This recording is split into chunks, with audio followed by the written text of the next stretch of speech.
Hey guys, welcome to Strictly Hip Hop, where the bars still matter and legends still get their flowers and the culture lives on. Today I'm hyped to introduce a brand new series that I've been cooking up, and it's called Undeniably Classics. In this series, we're diving deep into albums that didn't just shift the game, but defined the game. Albums that critics couldn't deny, the streets couldn't ignore, and the culture would never forget. And you know me, I love to talk about hip hop all day. People that know me personally, like they know that I love to talk about hip hop all day, and I can talk about anything, especially with the classics, literally. I already started a series called Hip Hop Tragedies. I'm gonna get back to them sooner than later. Please stay tuned because we got more stuff coming in. First off, I want to say that the album that we're going to be talking about today, can I get a drum roll? It is Illmatic by Nas. Illmatic is an undeniable classic in hip hop. It was released on April 19, 1994.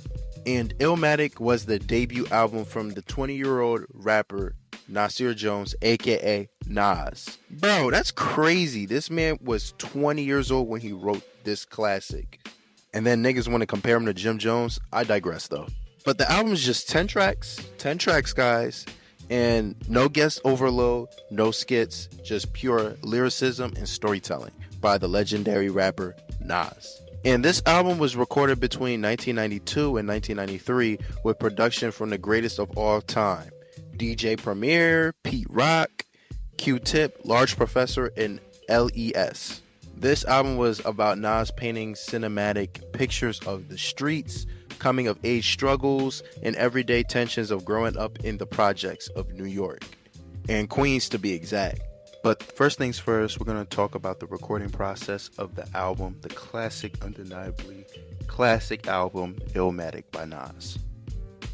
Illmatic was recorded between 1992 and 1993 in the heart of New York City. And at that time, Nas was only 19 years old. I repeat, 19 years old. And in his hood of Queensbridge, he was already a street legend off of one verse on the Live at Barbecue.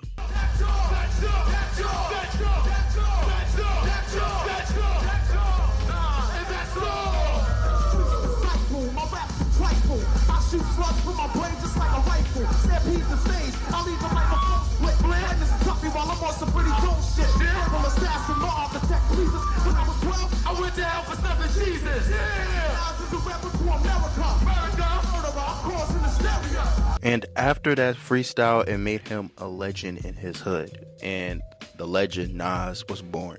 On this album, he doesn't just stick to one producer. He handpicked a dream team. He picked DJ Premier, Pete Rock, Large Professor, Q-Tip, and LES. And on each beat of the album, each beat had a purpose. Nas wanted every lyric to be precise, and the mission was to capture the soul of Queensbridge in just 10 tracks. And now we're going to start breaking down each track. So grab your popcorn, grab your drinks, grab your snacks, kick your feet up on the couch, or lay down or sit down and relax while I break down each track by track. So the first track is called The Genesis. The album kicks off the intro, The Genesis, with subway sounds and the wild style dialogue, and the conversation between Nas and Jungle set the pace and the stage for the gritty New York cinematic feel of the album. Like, guys, like, no kidding. Once I played this track, it felt like I was in Queensbridge. I feel like this intro, it works perfectly. It blends directly into New York State of Mind, which is the next track in one of the greatest rap songs of all time. And it builds tension and anticipation that seamlessly transitions and adds to the album's flow. This wasn't just a flashy, hyped up intro like Dreams and Nightmares by Meek Mill. No, it was more raw. It was more real. It's a time where and when rappers were flexing out the gate too. This is when that was happening. But Nas used this intro to ground you into reality, not fantasy.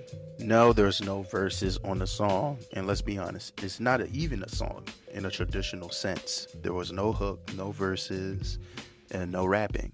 Since there's no rapping, I rate this intro an 8.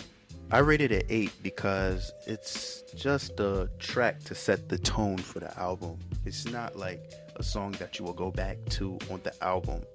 And the song is not meant for that. It's not at all. You only play the song because it starts the album, not because it stands on its own. It's skippable if you're not listening front to back. And trust me, there's no skips on this album. Rating this an 8 isn't a knock at all. It's more about the category weighting. As an intro, it's solid and memorable. As a track, it doesn't deliver the lyrical or production value that others do. And this intro isn't about bars, it's about mood. It's Nas opening the door to his world and saying, "Come walk with me." In the second track called New York State of Mind, we are walking with Nas as he is touring us into his world in Queensbridge, New York. This song is a vivid and hard-hitting portrait of life in Queensbridge. It is being told from a perspective of a young black man navigating poverty, violence, and survival. It's not about a physical place, it's about a mental state shaped by its harsh realities of inner city life. Nas describes growing up in a dangerous environment where people carry guns, drugs are sold on the corners, and death is always near. The line, "Life is parallel to hell, but I must maintain," sums up the struggle to survive without losing hope or integrity. The song is full of raw detail and realism, showing how constant danger affects your mindset. Nas talks about staying alert, watching his back, and being mentally sharp in a world where no one is safe. And one mistake can cost you your life. I want to say this song is one of my favorite rap songs of all time. And I'm going to rate this song a 10 out of 10 because the lyricism and the production is just amazing and ahead of its time. So Nas displays a level of wordplay, flow, and internal rhyme that was revolutionary, especially for a 20-year-old kid. Listening to this track was like watching a movie. It was just really good. Props to DJ Premier. His beat on this song was very dark and jazzy and raw.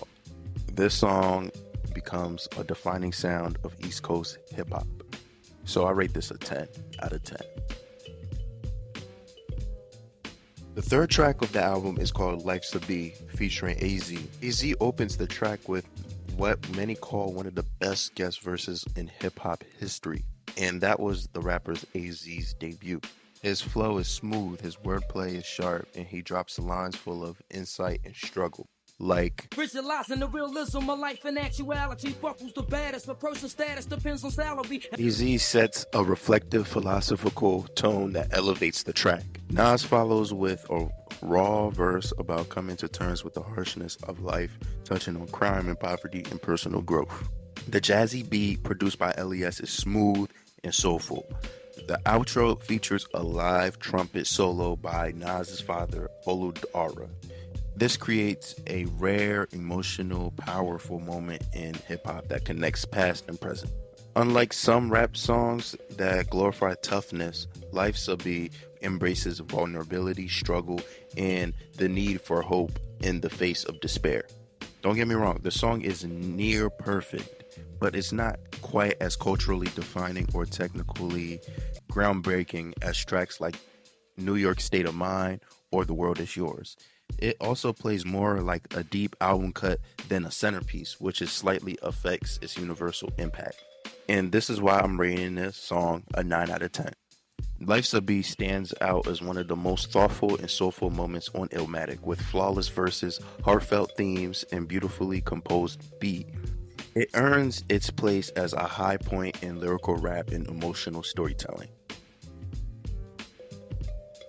The fourth track on the album is called The World Is Yours, and that song is just incredible. I love this song. This song is produced by Pete Rock. This is arguably the heart of Illmatic. Nas balances introspection with ambition. The hook is very catchy, and the message is timeless, and the production is dreamy yet grounded, and is a very uplifting and inspirational and lyrically perfect song. Like, seriously. And I love this song so much. I grew up hearing this song, just like hearing it on 2K, you know? And I rate this a 10 out of 10. It represents the perfect blend of lyrical depth, motivational messaging, and iconic production. The phrase, "the world is yours," is both a declaration and a call to action. Nas speaks to young black men coming from environments like Queensbridge, telling them that despite poverty, racism, violence, they still have power, agency, and potential. Nas delivers complex, introspective verses filled with poetic imagery and street wisdom. And Pete Rock did his thing producing this song. Like, seriously. This song is a 10 out of 10 for me. The fifth track is Halftime, Nas's first single. And this single made people take notice of who he is. The beat was produced by Large Professor. It is gritty, funky, and Nas is hungry, confident, and clever. The song has a lot of charisma and foreshadows his greatness in the rap game. And I rate Halftime an 8 out of 10. It is a strong, energetic track that introduced Nas' lyrical talent to the world, but it doesn't quite reach the emotional depth or cultural impact of the very top tier tracks on Illmatic.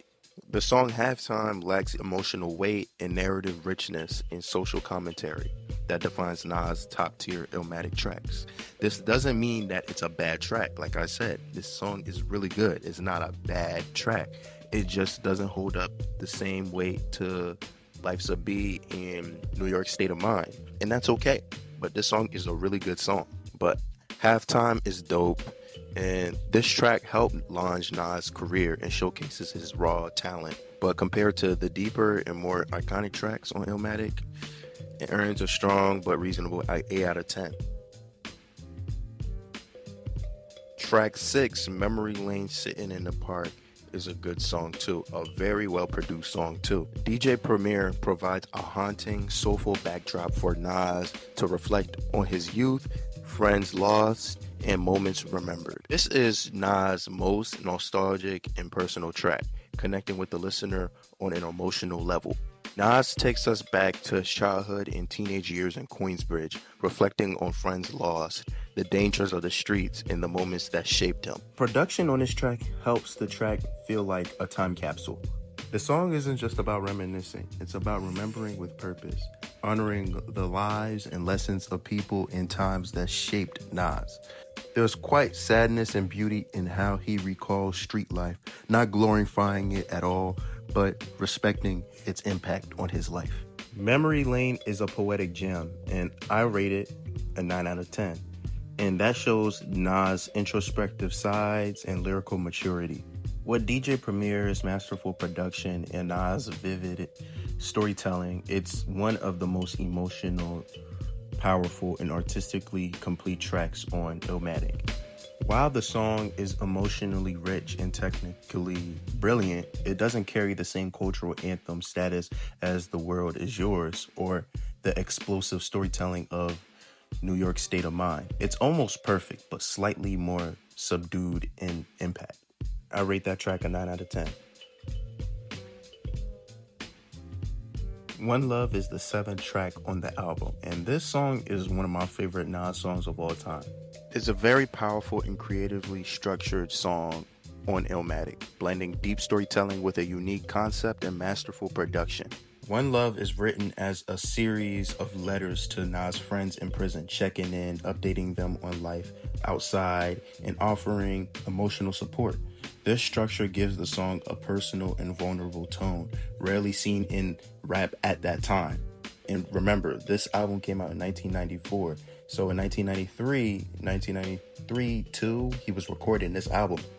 Nas humanizes people behind bars and reflects on the harsh realities of the justice system. This song is produced by Q-Tip from A Tribe Called Quest. The song is very atmospheric and it feels like you're meditating when you're listening to the song. Without being direct, Nas is subliminally addressing mass incarceration and broken families, street justice, and community struggles. And he also touches on how jail separates fathers from sons and friends from others, but shows deep loyalty and empathy. Me personally, I'm rating this song a 10 out of 10 because I really love this song. This is one of my favorite songs on Illmatic. I love this song. This song is so cool. And track 8 on this amazing album is called One Time for Your Mind. This track shows a chill, confident side of Nas, where he's just kicking rhymes with ease. It's less about storytelling or deep themes. It's more of showing off his lyrical control and ability. This song is produced by Large Professor. The beat is smooth, mellow, and jazzy, and has jazzy undertones that match the relaxed vibe. It fits perfectly into the album's flow and gives Nas space to breathe. I rate this song an 8 out of 10. Compared to the tracks like New York State of Mind and Memory Lane, this song lacks emotional weight, narrative depth, or cultural impact. It's a solid cut, but it doesn't carry the same lasting power as the album's biggest moments. One Time for Your Mind is a smooth lyrical breather in the middle of the legendary album. It earns an 8 out of 10 for its chill vibe, clever rhymes, and strong production. Not one of the most essential tracks on the album, but still valuable to the piece of the whole album. The 9th track on the album is Represent. And man, I love this song. This little song is just amazing. Represent is an apologetic street anthem. The song is aggressive, direct, and full of gritty realism, making it one of the most authentic expressions of street life on the album. Lines with straight up, as is real, any day could be your last day in the jungle show how high the stakes are from where he's from in Queens. This track is full of clever punchlines, gritty imagery, and confident bars. Nas blends personal memory with street commentary, rapping with intensity and clarity. His wordplay is very tight and is very flawless, like for real, and his flow is relentless. DJ Premier provides one of the grimiest beats on the album. Simple, haunting piano loops over hard drums. It gives Nas the perfect canvas for his most aggressive delivery. This is Nas at his most confident and combative. And he's not just reflecting, he's asserting his position as the lyrical king and the street realist. Represent is a hard-hitting song. Like, it's a banger, like for real. Nas' fire and street wisdom and lyrical command is just fire. The authenticity, the intensity, and the lyrical power in this song makes it a 10 out of 10. The last song on the album is It Ain't Hard to Tell. This is the 10th track on Illmatic and is the last and final song on the album. And guys, listening to this album, it was a journey. It was a great journey. Like, it was amazing. This is why this is regarded as one of the greatest albums of all time, because of the lyrical content and Nas's ability of storytelling, and the production was way ahead of its time. And it was produced and made in 1994. That says a lot.